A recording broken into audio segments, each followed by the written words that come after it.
नमोस्तु नमोस्तु। नमो अरिहंताणं, नमो सिद्धाणं, नमो आयर्याणं, नमो उवज्झायाणं, नमो लोये सव्यसाहुणम्।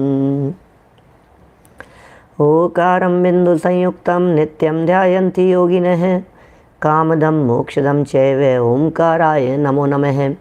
अविरल शब्द घनोग प्रक्षालित सकल भूतल मलकलंका, मुनिभिरुपासित तीर्था सरस्वती हरतु नो दुरितान्।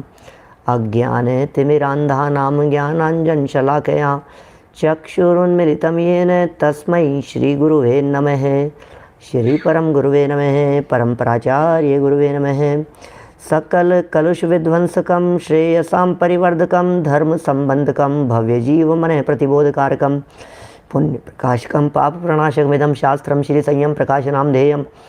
अस्य मूल ग्रंथ कर्ता रहे श्री सर्वज्ञ देवास, तदुत्तर ग्रंथ कर्ता रहे श्री गणधर देवा प्रति गणधर देवास, तेषां वचनानुसारम् आसाद्य आचार्य श्री कुंद कुंदामनाय आचार्य सूर्य सागरेण विरचितं। श्रोता रहे सावधानतया शृण्वन्तु। मंगलम भगवान वीरो, मंगलम गौतमो गणी, मंगलम कुंद कुंदाद्यो, जैन धर्मोस्तु मंगलम। सर्वमंगल मांगल्यम सर्वकल्याणकारिकं, प्रधानं सर्वधर्माणां जैनं जयतु शासनं, जैनं जयतु शासनं, जैनं जयतु शासनं। संयम प्रकाश नाम का ये ग्रंथ है और आज हम यहाँ राले नॉर्थ कैरोलिना से चर्चा कर रहे हैं सभी साधर्मियों के बीच में। हमारा लगभग 1-1.5 वर्ष से ये ग्रंथ चल रहा है, संयम प्रकाश, और बहुत ही सुंदर ग्रंथ है। और आज 403 नंबर का यह प्रवचन है, रोज़ाना चलते हुए, नियमित चलते हुए। पिछले प्रकरणों को मैं थोड़ा सा 2-5 मिनट में रिपीट करना चाहता हूँ, जिससे आप लोगों को पता लगे कि क्या विषय चल रहा है। मैंने ये चर्चा भारत से जो चल रही थी, इंडिया से चलते हुए आ रही थी, उसके बाद में इस चर्चा को टोरंटो के अंदर भी लगातार 7 दिन में चलाया, जिसे मोना के भी सभी ग्रुप के सदस्यों ने सुना है, मुमुक्षु ऑफ नॉर्थ अमेरिका वालों ने भी। उसके बाद में ह्यूस्टन और डलास होते हुए यह सब क्रम चलते हुए आज हम यहाँ राले में आप लोगों के बीच में चर्चा कर रहे हैं। प्रकरण चल रहा था ध्यान का। अब जब ध्यान की चर्चा चलती है तो विशेषकर जो बहुत स्वाध्यायी और आत्मार्थी लोग हैं, उनको थोड़ा सा ऐसे लगता है कि ध्यान की चर्चाएं माने ये अध्यात्म के प्रकरणों में बहुत कम होती है और स्वाध्यायी लोगों के बीच में बहुत कम होती है। ये ध्यान की बातें कहाँ से आ गई अपने लोगों के बीच में?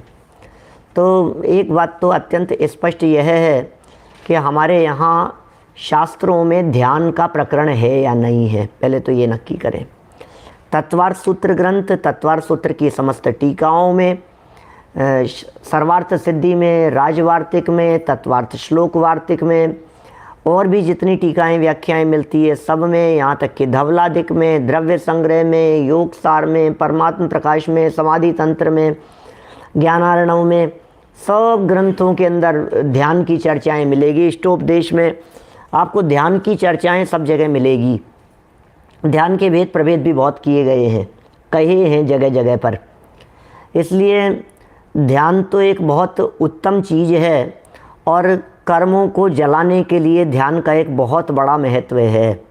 हाँ, चूँकि ध्यान एक अपने आप में महत्वपूर्ण है, इसलिए दुनिया ध्यान से जुड़ रही है, लेकिन ध्यान का वास्तविक स्वरूप पता नहीं होने की वजह से ध्यान के नाम पर आर्त ध्यान और रौद्र ध्यान होता रहता है। करना तो चाहते हैं ध्यान और वो ध्यान नहीं होता है। ये एक बहुत बड़ी गड़बड़ी हो रही है, जो वेदना भी है, हमें तकलीफ़ भी है कि लोग उसके यथार्थ स्वरूप को नहीं समझ करके धर्म के नाम पर धर्म का भ्रम हो रहा है। माने सिर्फ कमर सीधी कर लेने मात्र को दुनिया धर्म समझ रही है। हाथ पे हाथ धर के बैठ गए, घुटने मोड़ लिए, पैर मोड़ लिए, कमर सीधी कर ली, आंखें बंद कर ली और फिर श्वास आ रही है, जा रही है, हाँ ऐसा, बस ऐसा लगता है ध्यान। इससे क्या होगा, बोले इससे थोड़ा सा डिप्रेशन से बाहर आ जाते हैं, इससे डायबिटीज कंट्रोल हो जाती है, क्या तबीयत ठीक रहती है। बोले बहुत अच्छा, आप नहीं करते हो, थोड़ी देर मेडिटेशन आपको भी करना चाहिए। पूरी दुनिया ऐसे ध्यान के चक्कर में उलझी है, लेकिन भाई ज्ञान के बिना ध्यान नहीं होता क्या। और यहाँ जिस ध्यान की चर्चा शास्त्रों में की है, यह आत्म ध्यान की है, शरीर के ध्यान की नहीं। यहाँ श्वासों के ध्यान की चर्चा नहीं है। आपने ध्यान के लिए आसन लगा करके तैयारी की और फिर पूरे ध्यान के काल में 10-15 मिनट, आधे घंटे तक सिर्फ कमर ही संभालते रहे, मैं हिल नहीं जाऊं, कमर झुक नहीं जाए, तो आपने कमर का ध्यान किया कि आत्मा का ध्यान किया? ध्यान तो आत्मा का करना है। और उस पूरे ध्यान के काल में आप आने जाने वाली श्वासों को ही देखते रहे, तो आपने श्वास का ध्यान किया या आत्मा का ध्यान किया? ध्यान किया जाना है आत्मा का और हम कर रहे हैं शरीर का। तो शरीर का ध्यान तो आर्त ध्यान है, पीड़ा चिंतन नाम का आर्त ध्यान है। शरीर का जो ध्यान होगा वो ये आर्त ध्यान ही तो होगा। पीड़ा चिंतन, तकलीफ हो रही है, तकलीफ मिट जाएगी, डायबिटीज ठीक हो जाएगी, ये ठीक हो जाएगी, ये सब सोचना। तो इस तरह से ध्यान के संबंध में बहुत अधिक भ्रम फैले हुए हैं इस पूरे जगत में, और उन सब का निराकरण इन प्रकरणों को जानने समझने से होता है। 4 प्रकार के ध्यान हमारे यहाँ शास्त्रों में कहे, बस 1 मिनट में मैं नाम मात्र बतला रहा हूँ आप लोगों को। एक आर्त ध्यान, एक रौद्र ध्यान, एक धर्म ध्यान और एक शुक्ल ध्यान। आर्त और रौद्र दोनों पाप हैं, वो करने योग्य नहीं हैं, है ना। धर्म ध्यान करने लायक है, शुक्ल ध्यान की चर्चा नहीं है, क्योंकि शुक्ल ध्यान तो श्रेणी चढ़ते समय होता है। वर्तमान काल में, इस पंचम काल में शुक्ल ध्यान होता भी नहीं है, तो धर्म ध्यान करना है। अब धर्म ध्यान को भी शास्त्रों में 4 भेद बतलाए धर्म ध्यान के। कौन कौन से? आज्ञा विचय, अपाय विचय, विपाक विचय और संस्थान विचय। आज्ञा और अपाय विचय। आज्ञा विचय में आज्ञा मानी जाती है, अपाय विचय में रत्नत्रय की बात की जाती है, मिथ्या दर्शन ज्ञान चारित्र को छोड़ने की बात की जाती है। और उसी अपाय विचय के और दूसरे प्रकार से भेद बतलाते समय पिंडस्थ, पदस्थ, रूपस्थ, रूपातीत, ये 4 तरह के विशेष ध्यान होते हैं। पिंड रूप आत्मा का ध्यान करो, जनवाणी के विशिष्ट पदों का ध्यान करो, अरहंत भगवान के स्वरूप के माध्यम से आत्मा को पकड़ने की चेष्टा करो, सिद्ध भगवान के स्वरूप से आत्मा को पकड़ने की चेष्टा करो। ये सब ध्यान धर्म ध्यान के दूसरे भेद अपाय विचय के अंतर्गत आते हैं। तीसरे नंबर पर एक ध्यान है जिसका नाम है विपाक विचय। इसकी चर्चा हमारी यहाँ काफ़ी दिनों से चल रही थी। विपाक विचय क्या चीज़ है? बस आज ये विपाक विचय की चर्चा मुझे लगता है संपन्न होकर कल संस्थान विचय की हम चर्चा करेंगे। ये विपाक विचय क्या होता है? हो सकता है आप सब लोगों के लिए शब्द नए हों। विपाक विचय, विपाक माने होता है फल, माने फल के बारे में सोचना। कौन से फल के बारे में सोचना है? एप्पल के बारे में, मैंगो के बारे में? कौन से फल के बारे में सोचना है? अरे वो फल नहीं, फ्रूट्स की चर्चा नहीं चल रही है क्या? फल माने रिजल्ट, उदय, कर्म का जो उदय है, उस कर्म के उदय के बारे में विचार करके सहज और शांत रहने का अभ्यास करना। क्या माने? बराबर अपने शरीर का नहीं वैभव जी, माने किसका ध्यान करना है हमें? पुण्य और पाप कर्म के उदय का, और उदय के माध्यम से, उदय से भिन्न अपने आत्म तत्व का। ये विपाक विचय धर्म ध्यान कहलाएगा। कर्म का उदय आ रहा है, हर समय कर्म के उदय के बारे में विचार करें। किशोर भाई, एक्सीडेंट हो गया, एक्सीडेंट हुआ, झटका लगा, अब ये क्या सोचें इसके बारे में? कैसे सहज शांत रहें हाथ के चले जाने पर? तो बोले हम सहज रह सकते हैं भैया जो भी हुआ है मेरे ही कर्म के उदय से हुआ है। आप समझ रहे हैं बात को? माने जो घटनाएं घट रही है, ये सब घटती हुई घटनाएं, इनमें किसी और का किया हुआ नहीं होता, इनमें किसी और की नहीं चलती। दुनिया की कोई ताकत, दुनिया की कोई परिस्थिति मुझे दुखी करने में समर्थ नहीं होती।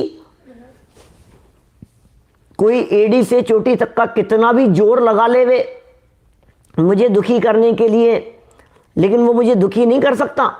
विप्रेश भाई, क्या हमें मैं इनको परेशान कर दूंगा, मैं इनको दुखी कर दूंगा, मैं इनके साथ ऐसा कर दूंगा? बोले नहीं कर सकते हो आप। निहाल चंद जी बाबूजी साहब, पीतल फैक्ट्री वाले, बोलो हम कितने दुखी हैं।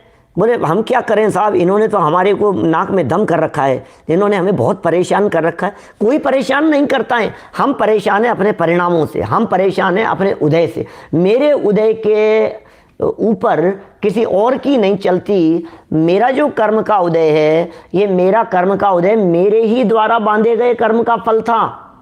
वो कर्म जो उदय में आ रहे हैं वो मेरे ही बांधे हुए थे, उनको बांधते समय भी मैंने ही इस तरह के खोटे परिणाम किए थे, इसलिए मुझे ही बहुत विचार विवेक रखना पड़ेगा। यहाँ ज्ञानियों के जीवन को देखिए, उनकी लाइफ स्टाइल को देखिए, पुण्य के उदय में भी और पाप के उदय में भी, दोनों ही प्रकार के उदय की बात है। अकेले पुण्य की ही बात नहीं है, अकेले पाप की ही बात नहीं है।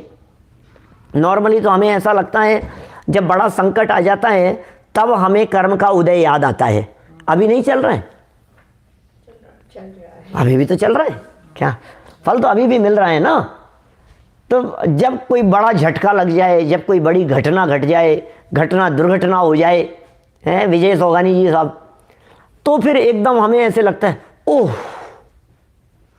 ये तो कर्म का उदय भैया, ये तो कैसा कर्म का उदय, कैसा कर्म का उदय। अरे रोज कर्म का उदय चल रहा है, प्रति क्षण कर्म का उदय चल रहा है, हर समय कर्म का उदय है। कर्म के उदय से रहित हम बिल्कुल नहीं है, कभी नहीं है। कर्म के उदय से रहित ये जीव कभी नहीं होता। अभी भी कर्म का उदय चल रहा है जगदीश जी साहब, क्या इस समय भी साहब अभी हमारे कौन सा कर्म का उदय चल रहा है? क्या है? अभी कौन सा कर्म का उदय चल रहा है? सब चल रहे हैं, 8 कर्म के उदय चल रहे हैं अभी यहाँ बैठे बैठे भी। 7 का तो बंधन हो रहा है प्रति समय, उदय 8 का चल रहा है। यदि आयुष्य नहीं चल रहा होता तो हम यहाँ नहीं होते क्या? फिर तो न मालूम कौन सी गति में होते। नॉन स्टॉप चल रहा है 8 कर्मों का उदय, पुण्य का भी चल रहा है, पाप कर्म का भी चल रहा है। राकेश जी मोदी साहब बोलो, पुण्य और पाप सबके उदय बराबर चलते रहते हैं और हर समय चल रहे हैं। अब इस पुण्य पाप कर्म के उदय का विचार करके सहज और शांत रहने की कला हमें सीखनी है, ये जनवाणी सिखा रही है। ये पुण्य पाप कर्म का उदय हमें ये सिखा रहा है कि ये जो कर्म का उदय आया है, ये कर्म का उदय हमारे ऊपर नहीं आया है, हम क्यों तकलीफ पा रहे हैं। बहुत तेज स्पीड से आती हुई कोई चीज हम तक आई और बगल में आकर के नीचे गिर गई, हम तो एकदम रोने लगे, अरे तो हुआ क्या, कुछ भी तो नहीं हुआ। जैसे पार्श्वनाथ स्वामी बैठे हुए थे और कमठ उपसर्ग कर रहा था, घटना सबको पता है। अब पार्श्वनाथ स्वामी के बैठे बैठे जब कमठ उपसर्ग कर रहा है तो पार्श्वनाथ स्वामी के ऊपर कितने पत्थर पड़ रहे हैं वैसे? संजीव जी शाह साहब हैं, उनके ऊपर नहीं पड़ रहे हैं, वो फेंक रहा है। सामने से बहुत दूर से पत्थर आए और इनको टच किए बिना ही दूर से नीचे गिर गए। वो फेंक रहा है, इनके टच नहीं होंगे, बॉडी को टच किए बिना ही वे नीचे गिर रहे हैं, तो उनके ऊपर तो बिल्कुल असर नहीं हो रहा है। ऐसे ही जब कर्म का उदय आता है, प्रति क्षण जो कर्म का उदय आ रहा है, इस कर्म के उदय के आने पर मेरे ऊपर कोई असर नहीं हो रहा है। क्या ये कर्म का उदय शरीर पर आ रहा है, ये कर्म का उदय परिस्थितियों पर आ रहा है, ये कर्म का उदय संयोगों पर आ रहा है। इस कर्म के उदय ने मेरी इन चैतन्य शक्तियों को रंच मात्र भी विचलित किया हो तो बतलाइए। त्रिकाली ध्रुव गया है भगवान आत्मा के साथ में, ये जो अभी इन्वॉल्व विद कर्म then कुछ किया है हाँ, तो हम उसके साथ में जुड़ान कर रहे हैं, इसलिए हम दुखी हैं। बस दुखी है। कर्म ने तो मेरा कुछ बिगाड़ा है नहीं। कर्म क्या बिगाड़े? अच्छा, कैसे बिगाड़ेगा कर्म? कर्म कैसे बिगाड़ेगा? जिस तरह से हम रोड पर चल रहे हैं और पत्थर है रखा हुआ, अब आप ये कहें कि ये पत्थर मुझे मार रहा है, ये पत्थर मुझे दुखी कर रहा है, तो कैसे करेगा भाई? ये पत्थर आपको कैसे दुखी करेगा? कि नहीं नहीं, इस पत्थर की वजह से मुझे चोट लग गई। पत्थर की वजह से चोट लग गई? मैं देख करके नहीं चला, इसलिए पत्थर से टकरा गया। पत्थर ऐसा जमीन पर पड़ा हुआ पत्थर ऐसे आएगा, उठेगा और उठ करके ऐसे आकर के मेरा सर फोड़ेगा? ऐसा तो नहीं हो सकता, ऐसा तो नहीं होता। तो ऐसे ही कर्म के उदय के साथ में यही बात है। ये जो कर्म का उदय है, ये कर्म का उदय भी आ रहा है और मैं इसके साथ में जुड़ान करके मुझे कर्म का उदय मिला, मुझे फल मिला, मैं दुखी हो गया, मेरे साथ ऐसा हो गया, मेरी ऐसी परिस्थितियां हो गई। ये पुण्य पाप कर्म के उदय के साथ में जुड़ान कर हम दुखी होते रहते हैं। यहाँ विपाक विचय धर्म ध्यान के माध्यम से ये बतलाना चाहते हैं कि दुनिया में देखिए महापुरुषों को, देखिए महापुरुषों के जीवन चरित्र को, देखिए उनके जीवन में घटने वाली घटनाओं को, और फिर हमें ये बतलाइए उन घटनाओं को देख करके कि इनमें कौन कौन व्यक्ति इस घटना में कितना दुखी था। जब पांडवों के साथ में बहुत बुरी परिस्थितियां बनी, मैंने उन्हें लाक्षागृह में जलाने का प्रयास किया, छुड़वा दिया, जंगल में अज्ञातवास और वनवास और जो भी उनके साथ में परिस्थितियां बनती रही, मारने के लिए चारों तरफ से जो भी स्थितियां बनी, वे कितने परेशान थे। और अंत में तो दीक्षा लेने के बावजूद भी चैन नहीं पड़ा। कौरव तो थे नहीं, अब जो कौरवों का जो भांजा था, क्या दुर्योधन का भांजा, अब वो आकर के बोले मेरे मामा और मेरे कुल को इन्होंने नष्ट किया है, ये ध्यान कर रहे हैं, ये शेर शांत दिखाई दे रहे हैं। अब वो लोहे के कुछ सरिये पड़े हुए थे वहाँ, लोहे के उन सरियों को गर्म किया, लाल हो गए, फिर उनको घुमाया, मोड़ करके उनके जैसे गले में पहनाया, उनको जैसे हाथों में पहना दिया, ऐसे गरम गरम ऐसे लाल करके उनको पूरा शरीर ऐसे जलने लगा। मैं आपसे पूछ रहा हूँ, बाहर में शरीर जल रहा है, लेकिन उस काल में भी वे पांडव महामुनिराज अपार शांति का अनुभव कर रहे हैं या नहीं? क्या शांति का अनुभव कर रहे हैं? अनंतानुबंधी नहीं है, अप्रत्याख्यानावरण नहीं है, प्रत्याख्यानावरण नहीं है। तीन कषाय चौकड़ी के अभाव में, अंतर में प्रचुर स्वयं संवेदन का वेदन कर रहे हैं। आनंद के झरने झरते प्रदेशों में निज ध्यान जब धरते हैं, क्या निज ध्यान कर रहे हैं वे, और आनंद के झरने अंतर प्रदेशों में झर रहे हैं। ये क्या चमत्कार है! ये दुनिया देख रही है, मुनिराज परेशान हो रहे हैं, दुनिया देख रही। और बेचारे, अरे बेचारे मुनिराज नहीं है, बेचारे हम लोग हैं। क्या बेचारे मुनिराज नहीं है, मुनिराज तो सहज शांत आनंद मग्न रहने वाले हैं। किसी भी मुनिराज की चर्चा कर लीजिए आप। गुरुदत्त मुनिराज, आप जानते हैं क्या घटना घटी थी गुरुदत्त मुनिराज के साथ में? क्या द्रोणगिरी से निर्वाण की प्राप्ति की है उन्होंने। द्रोणगिरी मध्य प्रदेश का एक बहुत सुंदर क्षेत्र है, छोटा सम्मेद शिखर कहा जाता है उसे। सम्मेद शिखर जैसी यात्रा है, छोटी सी है, बहुत छोटी, लेकिन उसी तरह की परिक्रमा और उसी तरह का जंगल और बहुत सारे मंदिर हैं वहाँ। उन्हें कॉटन में लपेट कर, कपास में लपेट दिया। मुनिराज ध्यान कर रहे थे और उन्हें ऐसा लपेट दिया पूरा रुई से, और आग लगा दी उसमें, रुई में आग लगा दी। अब जरा सोचिए हीराचंद जी वैद्य साहब, क्या कैसी स्थिति हुई होगी? केरोसिन डाल दिया और जला दिया उनको, पूरा शरीर ऐसे राख जैसा हो गया, काला हो गया होगा। हम सोच नहीं सकते उस तकलीफ के बारे में। हम तो इन बातों को सुनने मात्र से हमारे रोंगटे खड़े हो रहे हैं।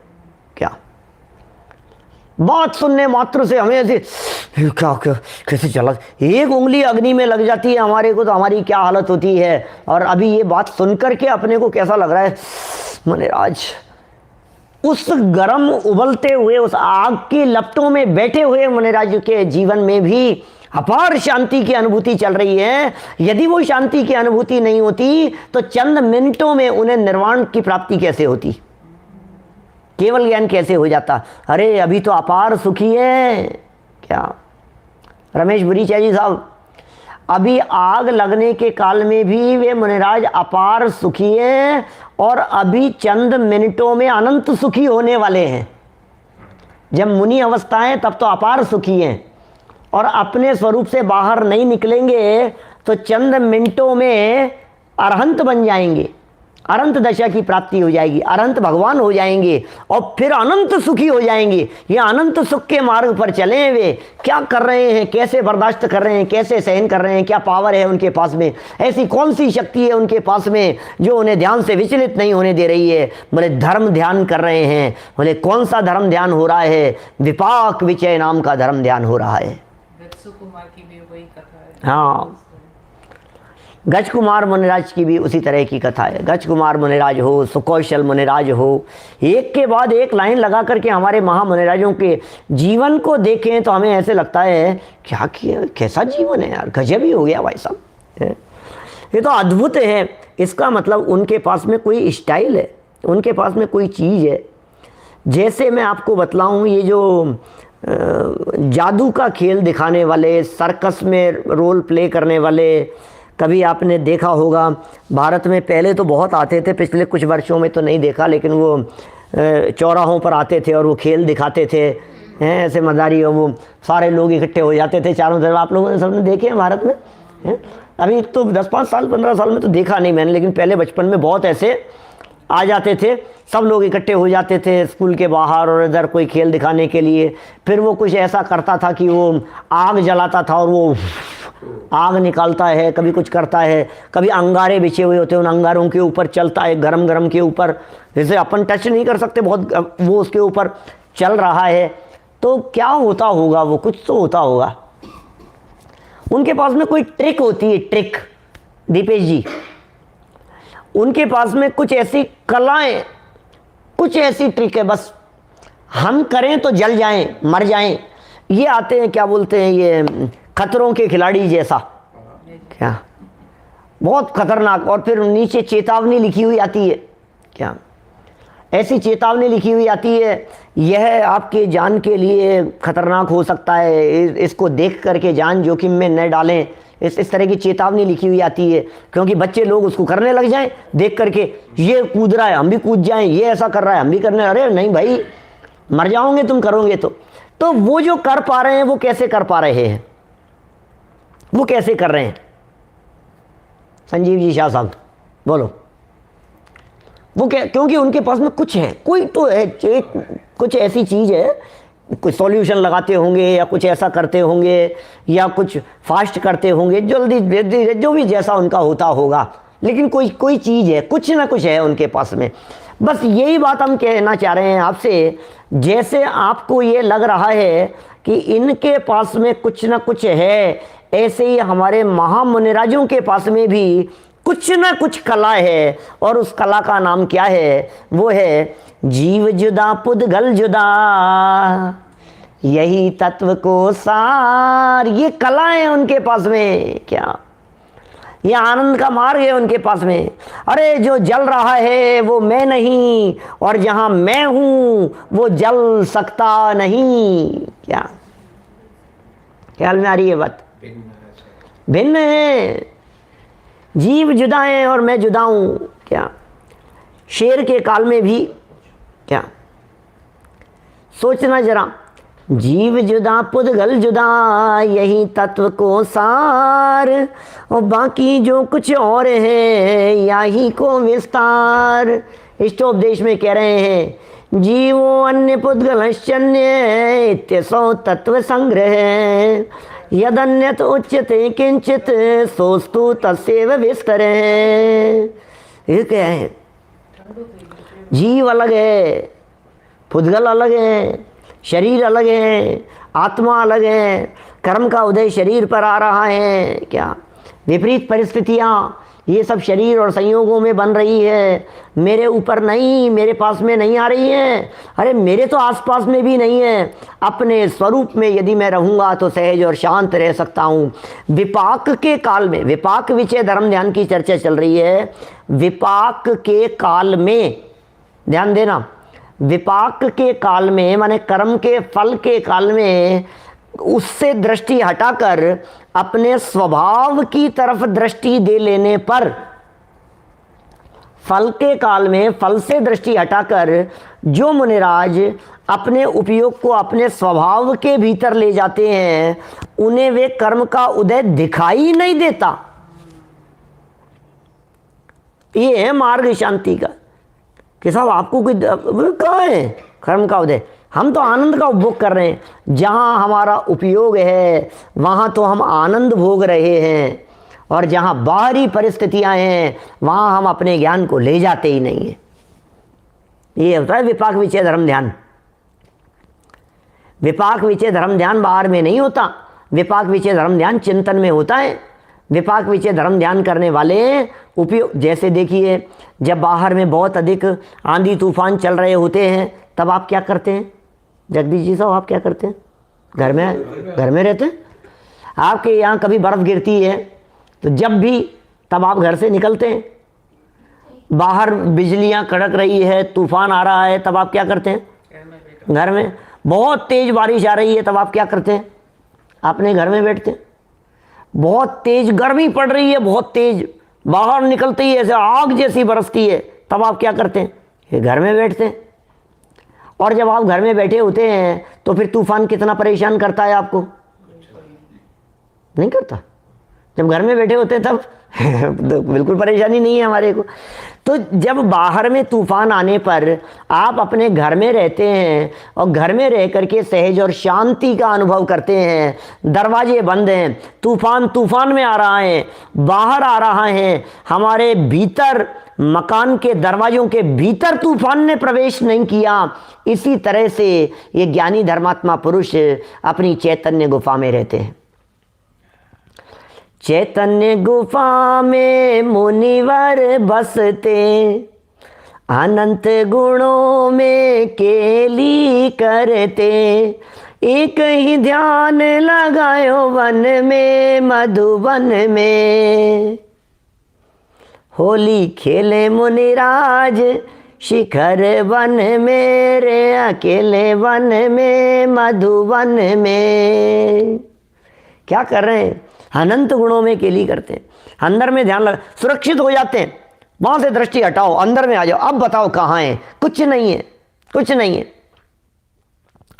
कभी बहुत ज़्यादा डर लग रहा होता है बच्चों को, मान लीजिए कोई हॉरर मूवी देख रहे हैं, हॉरर शो देख रहे हैं और बहुत ज़्यादा डर लग रहा है, भूत आ गया, बच्चे रोने लगते हैं, तो उनकी मम्मी कहती बेटा आंख बंद कर ले, तो कुछ नहीं है। क्या? जब आंख बंद कर लेते हैं तो फिर कुछ भी नहीं है। अभी आंख बंद करके जब अंदर में देखो तो आपको अंदर में कर्म का उदय नहीं मिलेगा। चैतन्य स्वभाव में कर्म का उदय नहीं है। ज्ञानादि अनंत गुणों का अखंड पिंड वो ये कर्म के उदय से अत्यंत अप्रभावित रहता है। आने दो, पुण्य का उदय आ रहा है तो विचलित मत। पुण्य के उदय में भी विचलित होते हैं लोग और पाप के उदय में भी विचलित होते हैं। पुण्य और पाप दोनों ही प्रकार के कर्म के उदय के काल में जो विचलित नहीं होते हैं वे ज्ञानी धर्मात्मा पुरुष आनंद का उपभोग करते हैं।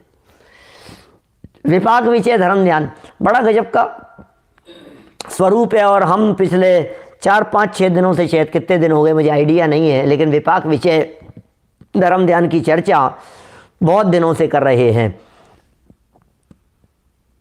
देखिए इसी संबंध में मैं प्रकरण 638 नंबर पेज का थोड़ा सा पढ़ रहा हूँ। थोड़ा प्रकरण जो पढ़ा था उसी को आपको पढ़ करके मैं सुनाता हूँ।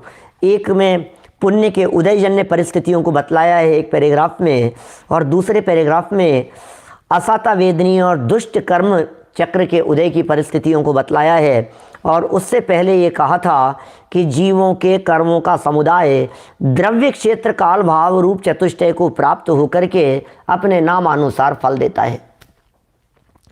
अपने अपने नाम के कर्म के उदय के अनुसार जीवों को ये फल मिलता रहता है। इस जन्म में ना मिले पर भव में मिलता है, अपने पुण्य और पाप का फल सबको मिलता है। आज 22 तारीख है क्या है? 7 दिन से चल रहा है ये मैटर। तो 7 दिन से हम विपाक के बारे में चर्चा कर रहे हैं। शब्द बदल जाएं भले ही, लेकिन बातें बड़ी अद्भुत है, बड़ा आनंददायक यह प्रकरण है। और कहा द्रव्य उदय बदल रहा है, द्रव्य क्षेत्र काल भाव परिस्थितियां भी उदय प्रमाण होगी। माने आप वर्तमान में कहाँ हैं, आप कहाँ होंगे, आप कहाँ होंगे, आपके शरीर की क्या स्थिति होगी, घर में होंगे कि भोजनशाला में कि हॉस्पिटलाइज्ड होंगे, क्या पता। ये सब परिस्थितियां उदय प्रमाण है। उदय का विचार करो और शांत सहज रहो। ज्ञानचंद जी बाबूजी साहब क्या कह रहे हैं? उदय का विचार करो और सहज शांत रहो, आनंद मग्न रहो। बहुत आनंद का मार्ग है। देखिए 638 नंबर पेज, बीच का पैराग्राफ, जब जीव के किए हुए शुभ कर्म, बीच में दिखा आपको? हाँ, ग्रंथ नहीं है पीडीएफ में, देखिए कोई बात नहीं। जब जीव के किए हुए शुभ कर्म तीव्र रूप से उदय में आते हैं तब क्या क्या मिलता है। अब आप देख लीजिए, जब आपके किए हुए कर्म तीव्र रूप से उदय में आते हैं, ये सारा प्रकरण लगभग 70-80 साल पहले लिखा गया है। और जिन श्लोकों का अर्थ ये यहाँ बतलाया गया है वे तो सैकड़ों वर्षों पहले, सैकड़ों हजार वर्ष पहले लिखे गए हैं। तो आपको शब्द थोड़े से अटपटे से लगते हैं, लेकिन इन्हें आप आधुनिक परिस्थितियों में कन्वर्ट करके विचार चिंतन कर सकते हैं। जैसे यहाँ लिखा है PDF 668 पीडीएफ का 668 नंबर पेज है, 662 638 पेज नंबर, 638 तो पेज नंबर है। PDF हमारे में 662 आता है। पीडीएफ में भी वही है। PDF is 662 in my phone। हाँ 662 है पीडीएफ का पेज, मेरे पास भी, कोई बात नहीं। ग्रंथ का पेज है 638 नंबर। देखिए ये जूम वालों के पास में भी खोल दिया। देखो क्या कह रहे हैं यहाँ, देखिए जब जीव के किए हुए शुभ कर्म तीव्र रूप से उदय में आता है तब क्या होता है? तब जीव पुष्पमाला, सुंदर शैया, आसन, पान, वस्त्र, स्त्री, बाजे, मित्र, पुत्रादिक, ये सब संयोग मिलते हैं उसको जब तीव्र पुण्य का उदय आता है तब।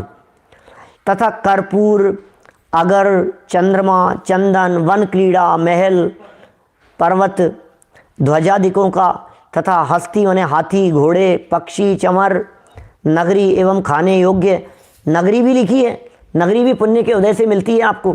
जंगल में पैदा हो जाए, शमशान में पैदा हो जाए, वहीं काटता रहे अपना काल, नगर में भी मिलना ये पुण्य के उदय से ही है। और फिर उसमें भी कौन सा नगर आपको मिले ये आपके उदय पर निर्भर करता है। आप कौन से नगर में हैं, आप कौन से देश में हैं, आप कौन से क्षेत्र में हैं, ये आपका निजी उदय होगा, उसके अनुसार काम चलेगा। तो विचार कीजिए आप अपने अपने उदय के बारे में विचार करना। अभी ये और कह रहे हैं खाने योग्य पदार्थ, अन्न पानादिक तथा छत्र आदिक आदि चिन्हों से राज्य अवस्था, श्रीमान पना एवं बुद्धिमत्ता आदि प्राप्त कर सुख प्राप्त करता हुआ आनंद मानता है। क्या अभी ये जो उदय की बातें इन्होंने यहाँ बतलाई है, अब इस पुण्य के उदय को, ये तो सब बातें पुरानी पुरानी लगती है क्योंकि कपूर, चंदन, पुष्पमाला हैं। अब इनको लगाओ, आपको मिला सोफ़ा सेट, आपको मिला डाइनिंग सेट, आपको मिला अच्छा मकान, 4 BHK, अच्छा लग्जरी हाउस, लग्जरी गाड़ी, ये सब लगाओ ना। क्योंकि ये सब कैसे लिखते, 1000 साल पहले लग्जरी गाड़ियाँ तो नहीं थी, तो उन्होंने लग्जरी गाड़ियों की बात नहीं करी, अच्छे बंगलों की बात नहीं करी। तो आपके पास में जो वर्तमान में सुख सुविधाएं दिखाई दे रही हैं, फ्रिज, AC, कूलर सुविधाएं जो भी आपको दिख रही हैं, ये सब यहाँ लगा करके देखिए। अच्छी घड़ी है, अच्छा लैपटॉप है, अच्छा मोबाइल है, अच्छी इंटरनेट फैसिलिटी है, अच्छी टेक्नोलॉजी की चीज़ें हैं आपके पास में। जो भी टेक्नोलॉजी से रिलेटेड वर्तमान में आपको सब दिखाई दे रही हैं, उन सबको आप देखिए ज़रा। तो आप ये विचार करके जब देखेंगे तो आपको लगेगा कि यार ये सब तो पुण्य के उदय से मिला है। और जिनके पास में इस जाति का पुण्य का उदय नहीं होता है, उन्हें ये सब नहीं मिलता है। इसलिए इनको पाकर के गर्व घमंड करने की जरूरत नहीं है, इनको पाकर के इतराने की जरूरत नहीं है, क्योंकि उदय बदलते ही परिस्थिति बदल जाती है। विपरेश जी साहब, उदय बदला, परिस्थिति बदल गई। किशोर भाई, कर्म का उदय बदला, सब संयोग बदल गए। आज इस जगह पर हैं, कल उस जगह पर हैं। आज भारत में थे, कल अमेरिका में आ गए। आज अमेरिका में, कल कनाडा पहुंच गए। वहाँ थे, लंदन चले गए। लंदन थे, ऑस्ट्रेलिया चले गए। वहाँ थे, सिंगापुर पहुंच गए। अरे भाई, ये तो दुनिया है, दुनिया। जैसे वर्तमान में ठिकाने बदलते हुए दिखाई दे रहे हैं, ऐसे ही अनंत काल हो गया। क्या भाई विवेक सिंह जी, चाय वाला चाय बनाते बनाते प्रधानमंत्री बन गए क्या? समय का फेर नहीं है ये क्या? आज समय नहीं लगता समय बदल जाने में। बहुत बार कहता हूं मैं, समय नहीं लगता समय बदल जाने में। संदीप सोगानी जी,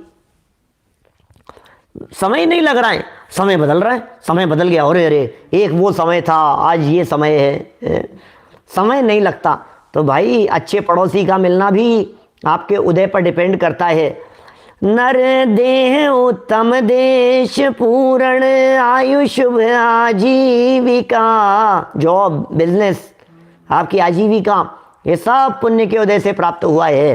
तो इन सब में लगाइए। और ज्ञानी इन सब के प्राप्त हो जाने पर वो ज्ञानी जीव निरंतर विचार करता है, निरंतर विचार कर रहा है ज्ञानी जीव। अरे भैया, मैं इससे भिन्न हूं, अत्यंत भिन्न हूं।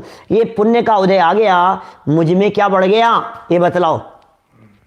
पुण्य के उदय से लक्ष्मी बढ़ी, अधिकार भी, पर बढ़ गया क्या बोलिए।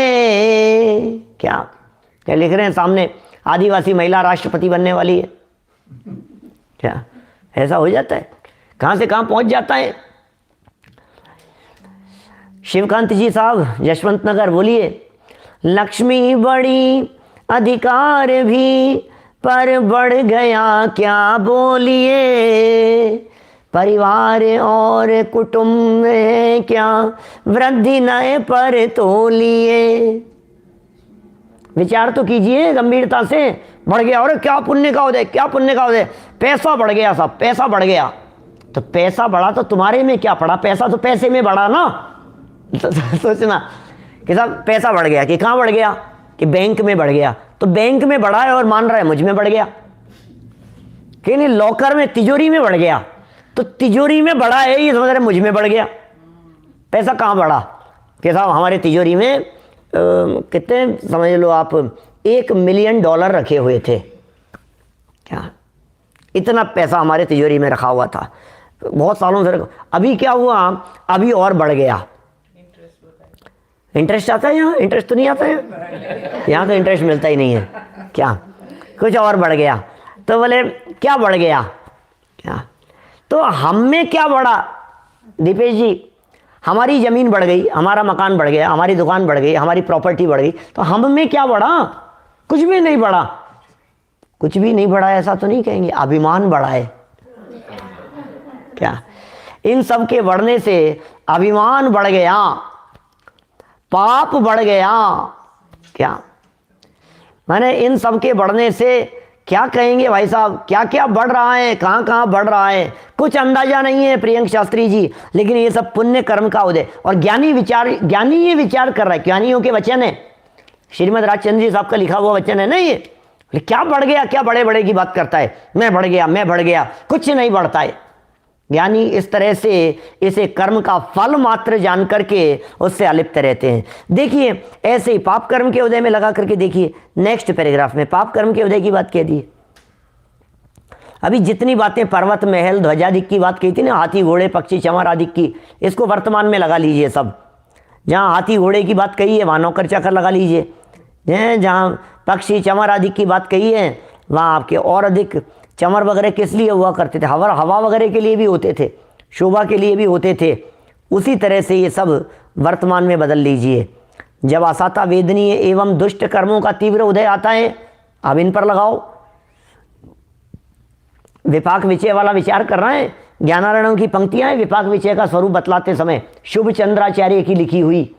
वे लिख रहे हैं जब असाता वेदनीय एवं दुष्ट कर्मों का तीव्र उदय आता है, असाता वेदनीय एवं तीव्र कर्मों का उदय।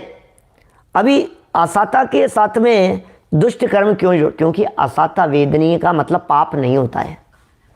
असाता वेदनीय तो पाप है ही, लेकिन पाप का मतलब असाता नहीं होता है। क्या कहा, वापस बोलता हूँ। मैंने पहले हमारे सब साधर्मियों के बीच में तो चर्चाएं मैंने पहले की है। माने पुण्य पाप कर्म की जब हम चर्चा करते हैं तो पुण्य माने साता और पाप माने असाता। यदि हम ऐसा समझ रहे हैं तो ये सही नहीं है बात। क्यों? पुण्य माने साता और पाप माने असाता, ऐसा नहीं है।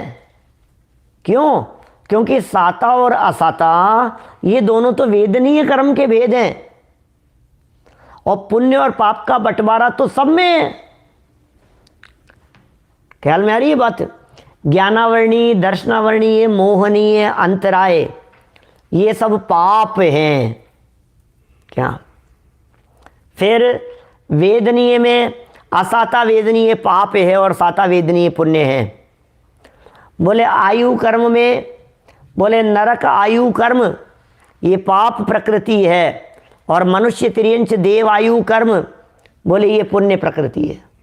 क्या? ऐसे ही नाम कर्म में, गोत्र कर्म में उच्च गोत्र पुण्य है और नीच गोत्र पाप है। नाम कर्म की बहुत सारी प्रकृतियां पुण्य है और नाम कर्म की बहुत सारी प्रकृतियां पाप है। तो पुण्य और पाप में तो पूरी 148 कर्म प्रकृतियों को बांटा जाएगा। पुण्य और पाप का बंटवारा तो पूरी 148 में बांटा अपन ने, तो 100 प्रकृतियां पाप हैं और 68 प्रकृतियां पुण्य हैं, ऐसा बंटवारा हो गया। और आपने बोला साता असाता, पुण्य पाप माने साता असाता, बोले तो अकेला वेदनीय कर्म की बात कर रहे हो आप। साता और असाता तो अकेले वेदनीय कर्म की दो प्रकृतियां हैं। तो बराबर हमारे को इन बातों को समझना चाहिए। इसलिए इन्होंने यहाँ अकेला असाता वेदनीय शब्द का प्रयोग नहीं किया। यहाँ दुष्ट कर्मों का जब तीव्र उदय आता है, जब इन दुष्ट कर्मों का, तब संसार रूप मार्ग में रहते हुए, तब संसार रूप मार्ग में रहते हुए क्या करेगा ये जीव? संसार रूप मार्ग में रहते हुए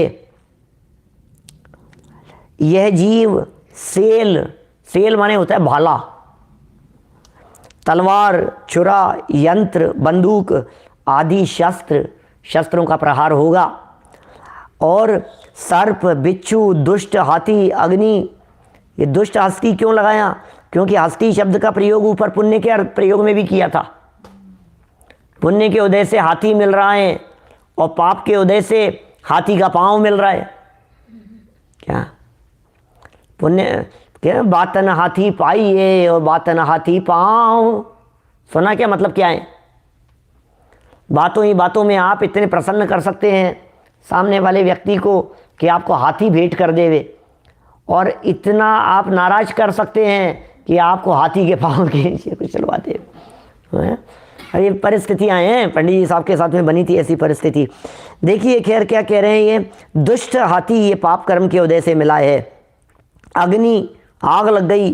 तीव्र खोटे ग्रहादिक को तथा दुर्गंधित सड़े हुए अंग मिलना, हाथ पांव मिलना पुण्य के उदय से है, और सड़े हुए हाथ पांव मिलना ये पाप कर्म के उदय से।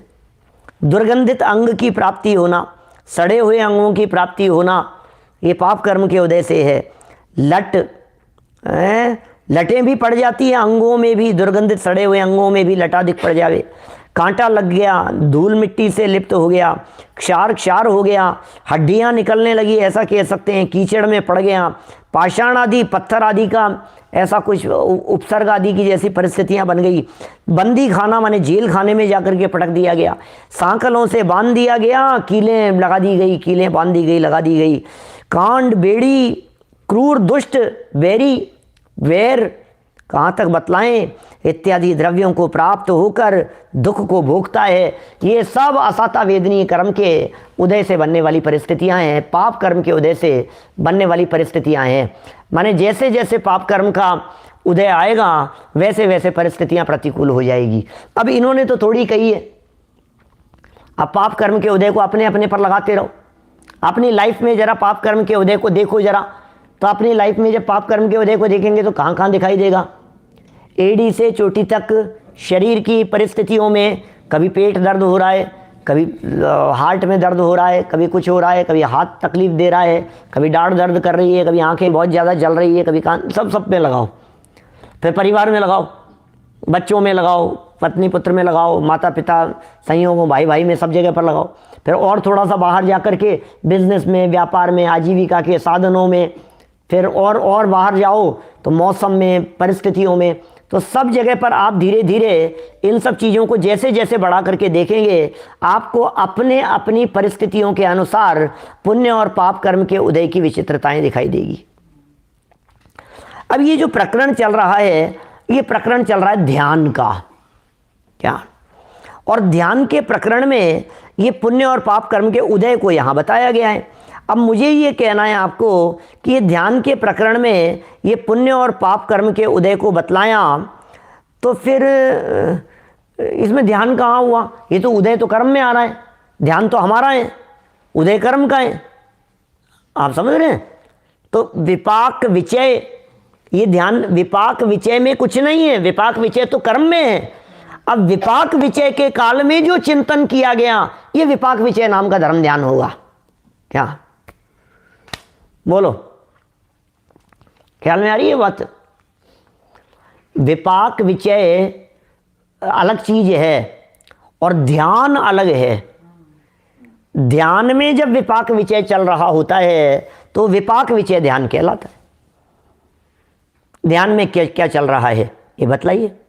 ध्यान में विपाक चल रहा है कि आपके? हमारे ध्यान में विपाक नहीं चलता है भाई साहब। संजीव जी शाह साहब, शाह ना? हाँ बोलो। अपने को लगता नहीं है ऐसा, हम तो सोचते रहते हैं बस ठीक है, हाँ ठीक परिस्थिति, हाँ जो भी है। अरे विपाक के बारे में विचार करो प्रकाश जी चावड़ा साहब, आप विचार कीजिए विपाक के बारे में, आप विचार कीजिए हर समय उदय के विचार। अरे उदय का विचार करके मुस्कुराते हैं ज्ञानी, ज्ञानियों के चित्त में, ज्ञानियों के चिंतन में मुस्कुराहट रहती है विपाक के बारे में विचार करके। अरे कोई बात नहीं, अरे हमारा क्या है इसमें, उदय ने दे दिया, उदय ले जाएगा। कि मिला किससे है? कि उदय से। चले जाएगा किससे? कि उदय से। इन आते जाते भावों में हम मस्त रहते हैं, हम मस्त रहते हैं। क्या? सुख आते हैं, दुख आते हैं। क्या? सुख आते हैं, दुख आते हैं, परिस्थितियां बदलती रहती है, और इन बदलती हुई परिस्थितियों में भी विपाक विचय धर्म ध्यान करने वाला ज्ञानी धर्मात्मा पुरुष नहीं बदलने वाले पर दृष्टि देता है। क्या? बदलने के काल में कोई ऐसा है क्या जो नहीं बदलने वाला है? कि बिल्कुल है ना। बदलने वाले के साथ में एक नहीं बदलने वाला तत्व है, उसे दृष्टि में लेकर के देखिए। क्या? उसे दृष्टि में लेंगे आप। बदलने वाले के काल में नहीं बदलने वाले को दृष्टि में लेंगे तो आनंद आएगा। अरे ये बदलने का काम उदय में होता है, औदैहिक भाव बदलते रहते हैं और पारिणामिक भाव नहीं बदलने वाला होता है। तो उदय में आने वाले फल मिलने वाले औदैहिक भाव से दृष्टि हटाओ और नहीं बदलने वाले पारिणामिक भाव पर दृष्टि ले जाओ। फिर देखो आप आनंद के झरने झरेंगे प्रदेशों में। कैसे नहीं? हर्षवर्धन जी साहब बोलो, होगा कि नहीं ऐसा? मज़ा आएगा बहुत। जीवन जीने का एक दृष्टिकोण ही अलग हो जाता है जब हम उदय के बारे में विचार कर रहे होते हैं। ये विपाक विचय धर्म ध्यान ये कोई साधारण चीज़ नहीं है और साधारण लोगों के काम की भी नहीं है और साधारण लोगों को उसमें कुछ पल्ले भी नहीं पड़ता। ये तो उनके जीवन में काम आता है जिन्हें कर्म के बारे में गहराई से विचार चिंतन चल रहा होता है। दुनिया बढ़ रही है, प्रॉपर्टी बढ़ रही है, जमीन दुकान मकान जायदाद बढ़ रही है, संपत्ति बढ़ रही है और ज्ञानी जी विचार कर रहा है कोई बात नहीं, उदय का खेल है, जब तक बढ़नी है तब तक बढ़ेगी। और एक ही घटना में क्या मैं आपसे कहता हूँ, जब गोल्ड के दाम बढ़ते होंगे तब दुख होता होगा कि सुख होता होगा? सिल्वर के दाम बढ़ते होंगे तो दुख होता होगा कि सुख होता होगा? बेचते हैं उसको सुख होगा, जब लेना। गोल्ड में क्या घट रहा है? क्या नहीं, दाम बढ़ रहे हैं, दाम बढ़ रहे हैं। अभी एक व्यक्ति कह रहा है दाम बढ़ रहे हैं यार, बहुत बहुत दाम बढ़ रहे हैं, बहुत दाम बढ़ रहे हैं, और दूसरा व्यक्ति कह रहा है दाम बढ़ गए। क्या बैठे बैठे ही उसकी संपत्ति कितनी हो जाती है, बैठे बैठे ही उसकी घट जाती है। ये क्या हो रहा है ये? और ये तो देखो जिनके पास में हो, जिनको खरीदना बेचना हो जिग्नेश भाई, तब तो बात समझ में आती है। और एक व्यक्ति बहुत आकुलित व्याकुलित हो रहा था, अरे तुम्हें पता है कि यार चांदी तो कितनी बढ़ती जा रही है, सोना कितना बढ़ता जा रहा है। मैंने कहा तुम्हें खरीदना है क्या? बोले नहीं। कि बेचना है क्या? कि नहीं। फिर तुम क्यों रो रहे हो, तुम क्यों दुखी हो? खामी ये व्यक्ति खाम में ज़्यादा दुखी है बिना मतलब। इसका कुछ लेना देना नहीं है मार्केट को देख देख करके, परिस्थितियों को देख देख करके। अरे भाई अच्छा, गोल्ड में क्या चेंज हो गया? गोल्ड के दाम बढ़ गए तो गोल्ड में क्या चेंज हुआ? नहीं, गोल्ड में कुछ तो बढ़ा होगा, दाम बढ़ गए। गोल्ड में क्या हुआ? गोल्ड में कुछ भी नहीं हुआ। अरे मान लो 10 ग्राम गोल्ड था और दाम बढ़ गए तो 10 ग्राम गोल्ड में क्या 11 ग्राम हो गया? 12? 10.5? बिल्कुल नहीं। वो 10 ग्राम ही रहेगा, उसमें तो कुछ नहीं बढ़ा है। तो फिर जो बढ़ा है वो कहाँ हुआ है? अरे वो तो खरीदने बेचने वालों ने अपनी बुद्धि में जहाँ जो कुछ भी परिवर्तन किया है वहाँ हुआ है। कुछ भी नहीं हुआ भाई साहब, कुछ नहीं हुआ। ऐसे ही कहना चाह रहे हैं, वस्तु में कुछ नहीं होता, पदार्थ में कुछ परिवर्तन नहीं होता। बाहर के होने वाले परिवर्तन को देखकर जो लोग मूल वस्तु में परिवर्तन की कल्पना करते हैं वे लोग मूर्ख हैं और वे लोग महादुखी रहते हैं। क्या सोचो जरा। तो इस तरह से ये विपाक विचय नाम का जो धर्म ध्यान है, इस धर्म ध्यान में ये पुण्य पाप कर्म के उदय की चर्चाएं की और विचार करते रहो। बस उदय का विचार करते रहो और उदय का विचार करते करते क्या अपने आप को उस उदय से भिन्न देखा करो। जो जीव उदय के काल में अपने आप को उदय से भिन्न देखते हैं उन्हें विपाक विचय नाम का धर्म ध्यान होता है। किनको होगा? उदय के काल में उदय से निरपेक्ष देखने वालों को, उदय के काल में उदय से भिन्न देखने वालों को, उदय के काल में उदय से न्यारा निराला तत्व जो है अंदर बैठा हुआ उसे देखने वालों को विपाक विचय नाम का धर्म ध्यान होता है। अरे आसन लगा करके बैठ जाने से कुछ होने जाने वाला नहीं है। क्या संजय कामदार जी बोलो, कुछ होने वाला नहीं है। हम सोच रहे हैं अरे उदय उदय, अरे तो उदय उदय क्या देख रहा है? उदय से भिन्न गायक को देखना। अवनीश भाई मोदी जी क्या करना है बोलो, हमारे पास करने योग्य कार्य क्या है? तो वो ये बतला रहे हैं उदय और उदय से भिन्न गायक भगवान आत्मा को देखने के लिए। ये पैराग्राफ मैंने अभी पढ़ा है और अभी इस प्रकरण में इसकी मूल प्रकृतियों से संबंधित और भी बहुत सारी बातें यहाँ कही गई है। गंभीरता से अपन इस प्रकरण को फिर और आगे चलाएंगे। अभी की बात को यहीं विराम देता हूँ क्योंकि 5 मिनट बाद में मुझे फिर चर्चा करनी है। आप लोग दोबारा जुड़ सकेंगे जो लोग YouTube पर सुन रहे हैं, मैं उनसे कहना चाह रहा हूँ 5 मिनट बाद में हम अपूर्व अवसर की चर्चा लगभग आधे घंटे के लिए यहाँ करने वाले हैं। श्रीमद् राजचंद्र जी द्वारा लिखी गई एक बहुत सुंदर रचना है अपूर्व अवसर, उसके ऊपर 2-4 मिनट में ही हम 2-3 मिनट में ही वापस शुरू कर रहे हैं। अभी की बात को यहीं संयम प्रकाश की चर्चा को यहीं पूरी करता हूँ, शेष 5 मिनट बाद। चलिए।